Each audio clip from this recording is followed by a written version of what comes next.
एक राजा था। वह बेहद न्यायप्रिय, दयालु और विनम्र था। उसके 3 बेटे थे।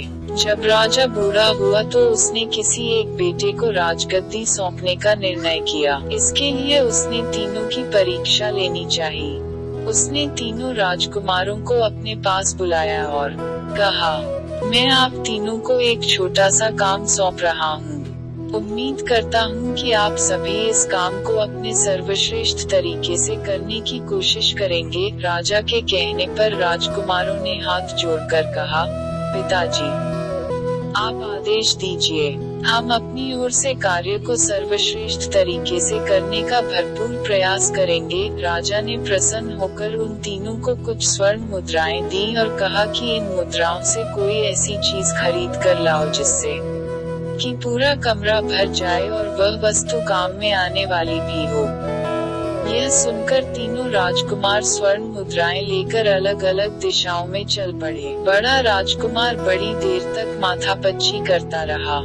उसने सोचा कि इसके लिए रुई उपयुक्त रहेगी।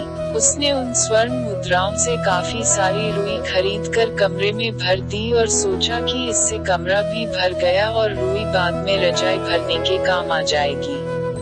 मंझले राजकुमार ने ढेर सारी घास से कमरा भर दिया। उसे लगा कि बाद में घास गाय व घोड़ों के खाने के काम आ जाएगी। उधर छोटे राजकुमार ने 3 दिए खरीदे। पहला दिया उसने कमरे में जलाकर रख दिया। इससे पूरे कमरे में रोशनी भर गई। दूसरा दिया उसने अंधेरे चौराहे पर रख दिया जिससे वहाँ भी रोशनी हो गई और तीसरा दिया उसने अंधेरी चौखट पर रख दिया जिससे वह हिस्सा भी जगमगा उठा। बची हुई स्वर्ण मुद्राओं से उसने गरीबों को भोजन करा दिया। राजा ने तीनों राजकुमारों की वस्तुओं का निरीक्षण किया।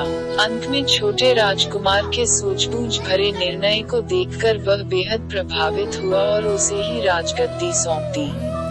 अतः व्यक्ति की योग्यता उसके सूझबूझ और उन कार्यों से आंकी जाती हैं जो ज्यादा से ज्यादा जनहित में हो।